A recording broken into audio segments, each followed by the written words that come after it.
샬롬, 그리스도의 평강이 저와 여러분에게 충만한 하루 되기를 간절히 바랍니다. 오늘은 마가복음 9장 말씀 함께 묵상하면서 우리의 삶의 방향과 또 지혜를 얻고자 합니다. 여러분은 하나님 나라에 대해서 생각해 보신 적이 있는지요? 미국에 가보고 싶듯이 또 유럽을 가보고 싶듯이 하나님 나라를 가보고 싶은 마음 혹 가지고 계신지요? 오늘 하나님 나라에 대해서 관심을 가지고 있는 사람들에게 주님께서 솔깃할 만한 그런 말씀을 하십니다. 너희 중에 하나님의 나라가 권능으로 오는 것을 볼 자가 있느니라. 자, 그런데 오늘 주님께서 하나님 나라가 올 것을 볼 수 있으리라고 말씀하시면서 사용한 아주 중요한 단어가 있습니다. 1절에 있는 단어요. 그게 어떤 단어일까요? 권능이라고 하는 단어입니다. 영어로는 power라고 하는 말을 쓰고 있고요. 헬라어로는 두나미스라고 하는 명사에서 파생한 단어를 사용하고 있습니다. 자, 그렇다면 이 말씀의 뜻은 이것입니다. 하나님의 나라를 제도나 아니면 어떤 공간으로가 아니라 하나님 나라가 어떠한지 그 파워, 그 통치권을 너희들이 경험할 것이다. 이런 말입니다. 우리가 이 땅에 있든지 아니면 이 나라에 있든지 저 나라에 있든지 그것이 아니라 권능 가운데 오는 그 하나님 나라의 파워가 어떤 것인지를 경험할 자들이 있을 것이다. 이렇게 말씀하신 거예요. 그렇습니다, 여러분. 우리가 신앙생활하면서 하나님 나라라는 말 많이 쓰지 않습니까? 천국 간다라고 하는 말도 많이 씁니다. 그런데 천국은 꼭 가는 나라만은 아닙니다. 그것도 죽고 난 다음에 가는 나라만은 아니에요. 예수님은 성경 전체를 통하여서 우리들에게 우리가 이 땅에 살면서 그 하나님 나라를 경험할 수 있다라고 가르쳐 주신 것입니다. 자, 2절에서부터 13절까지는 흔히 말하는 바 변화산 사건이라고 하는 내용이 기록되어 있습니다. 우선 장면은 그렇습니다. 어떤 산에 오르셨죠. 그런데 그때 예수님의 옷이 광채가 나며 세상에서 빨래하는 자가 그렇게 희귀할 수 없을 만큼 매우 희어졌더라. 예수님의 변형된 모습을 묘사하고 있습니다. 여러분, 요한계시록에 보면 1장에서 사도 요한이 성령 가운데 환상을 보잖아요. 그 환상 가운데 나타나시는 인자 같은 이가 있습니다. 다니엘서에도 마찬가지고요. 오늘 이 장면의 묘사도 바로 그렇습니다. 너무너무 깨끗한 순결 그 자체이며 영광 그 자체의 모습, 영화롭게 되신 그분을 만난다는 거죠. 어디에서요? 하나님의 나라에서는 말입니다. 그리고 그 현장에 엘리야와 모세가 등장하고요. 그리고 하늘로부터 내려오는 음성이 있었습니다. 그 음성의 내용은 무엇입니까? 이는 내 사랑하는 아들이니 너희는 그의 말을 들으라 하는지라. 엘리야와 모세는 어떤 인물입니까? 어떤 상징성을 가지고 있습니까? 유대 사람들이 생각하기에 최고의 선지자이며 최고의 지도자가 바로 모세와 엘리야입니다. 심지어 그들은 만약에 다시 메시아가 온다면 그 메시아는 엘리야와 같은 모습으로 또 모세와 같은 모습으로 올 거라고 기대하면서 살았죠. 그런데 그들이 그렇게 중요하고 위대하다고 여겨졌던 엘리야와 모세가 누구의 말을 들어야 합니까? 변형된 예수님의 말씀을 듣는 존재라는 것입니다. 이것은 그만큼 예수님의 권위가, 예수님의 파워가 강하다는 것을 의미하고 예수님이 주인 되는 나라라는 것을 의미합니다. 정리할까요? 하나님의 나라는 어떤 나라인지 아십니까? 하나님의 나라는 예수께서 다스리시는 나라입니다. 예수께서 다스리시는 나라. 그렇습니다. 하나님의 나라는 예수님이 머리가 되시고 예수님이 통치하시는 나라입니다.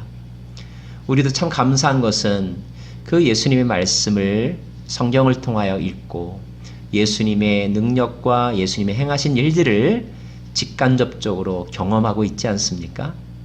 예, 경험하고 있다면 우리는 이곳에서 또 하나님의 나라를 경험하고 있기도 한 것입니다. 14절부터 29절까지에는 이제 변화산에서 내려왔을 때 맞닥뜨린 새로운 장면, 귀신 들린 아들을 데리고 온 아버지와 예수님의 대화가 나옵니다. 아버지가 하는 말은 이겁니다. 아들의 병을 고치기 위해서 왔는데 선생님은 안에 계셔서 제자들에게 부탁을 했더니 제자들이 고치지 못하더라.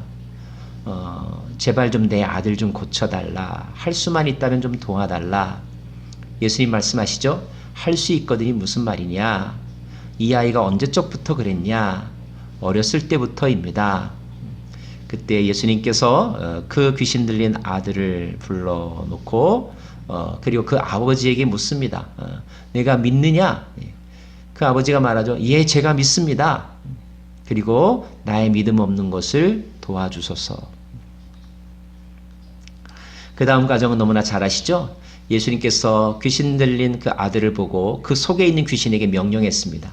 귀신아, 내가 내게 명하노니 그 아이에게서 나오고 다시 들어가지 말라. 명령, 말씀하셨습니다. 근데 놀라운 일이 일어났죠? 그 아이가 거품을 물고 쓰러졌습니다. 그리고 뭔가가 쑥 빠져나갔습니다. 귀신이 떠나간 것입니다. 이것이 예수님의 파워이죠. 하나님의 나라는 귀신과 싸우는 정도가 아니라 귀신을 압도하여 그를 완전히 멸망시키는 나라. 이것이 바로 하나님의 나라입니다. 귀신은 성경의 다른 용어로 옛뱀이라고도 말할 수 있고 사탄이라고도 말하죠. 그 사단이 하는 일들은 무엇입니까? 사람들을 죄에 빠뜨리고 죄의 결과인 고통과 죽음과 그리고 싸움과 미움의 감정들을 심어주는 것입니다. 하나님의 나라는 그런 죽음과 고통과 미움과 모든 악한 것들이 다 소멸되고 오직 그리스도의 샬롬, 하나님의 공의만이 가득한 나라, 그 나라가 바로 하나님의 나라입니다.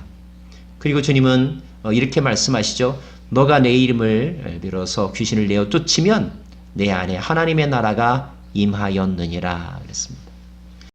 치열한 전쟁이 오늘도 우리 안에서 있잖아요. 선을 행하려고 하는 마음과 악을 행하려고 하는 마음. 그런데 말씀으로 그 악을 이겨내면 우리의 삶은 하나님 나라 백성의 삶이 되는 것입니다.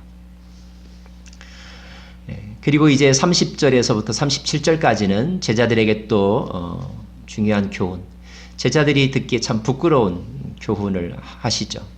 제자들이 여행 중에 서로 티격태격 했던 모양입니다. 누가 더 크냐? 누가 나중에 더 예수님에게 인정받느냐? 주님께서 말씀하시잖아요. 누구든지 첫째가 되고자 하는 자는 끝이 될 것이다. 섬김을 받으려 한다면 섬기는 자가 되게 될 것이다. 어린아이 하나를 영접하는 자에게 복이 있을 것이다. 여러분, 어린아이를 영접한다라고 하는 것은 어떤 의미일까요? 어린아이가 귀여워서 그를 쓰다듬어 준다 이런 뜻보다는 어린아이는 사실 내가 베풀어주는 사랑에 어떠한 대가도 바로 이렇게 돌려줄 수 없는 자입니다. 그죠? 그러니까 어린아이 하나를 영접한다는 것은 대가를 바라지 않고 계산하지 않고 그저 그 아이가 사랑스러워서 그 아이가 불쌍해서 아낌없이 주는 자, 그런 마음을 의미하는 것입니다. 여러분, 우리는 거래 관계에 익숙해져 있죠. give and take and give.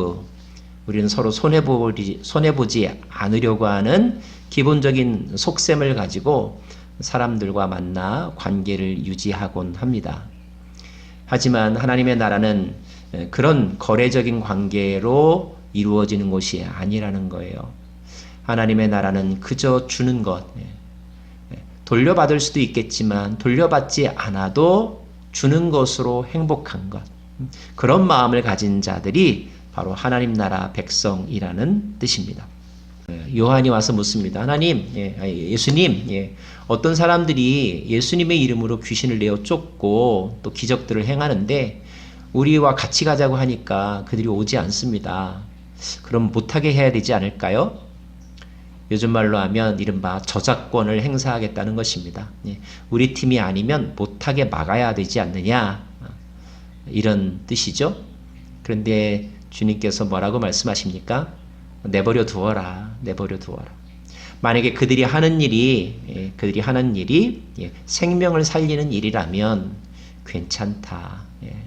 저작권을 이렇게 릴리즈, 풀어버리고 누구라도 사용하십시오. 그래서 이 발명품의 유익을 누리십시오. 당신의 삶을 더 풍성하게 하십시오. 나는 또 새로운 것 개발하면 됩니다.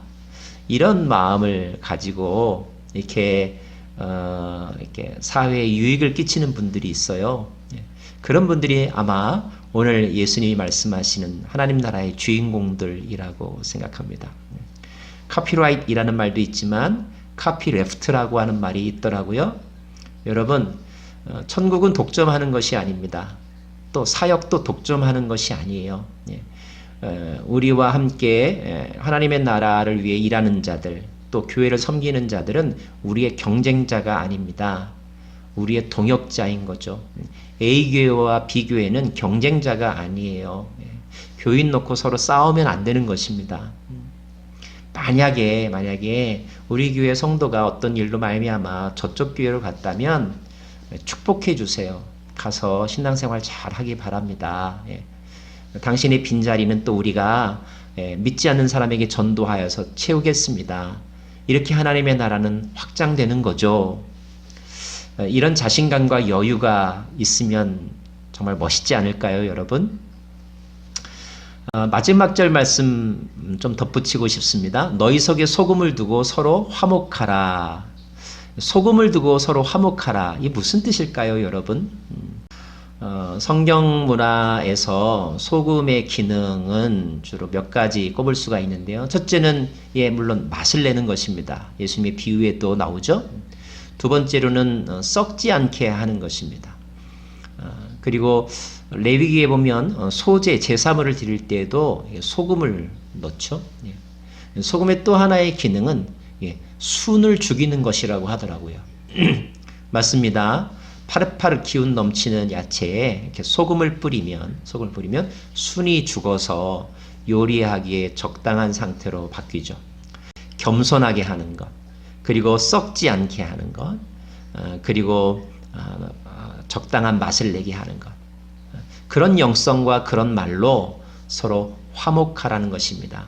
겸손은 단지 처세술이 아니라 예수 그리스도의 영성이라는 것 기억하면서 내 겸손한 삶 우리 마음에 새겨봅니다. 사랑하는 여러분, 오늘도 천국을 경험해 보십시오. 천국의 그 파워, 천국의 테이스트, 그 맛을 경험하시기를 빕니다. 기도하겠습니다.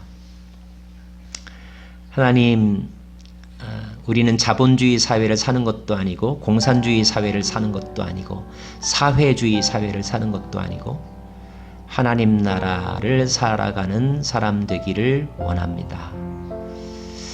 예수 그리스도의 통치, 그분의 다스림에 순종하며 그분의 백성으로 오늘도 내가 있는 곳에서 하나님 나라의 그 기쁨과 맛을 맛보며 살아가게 하여 주옵소서.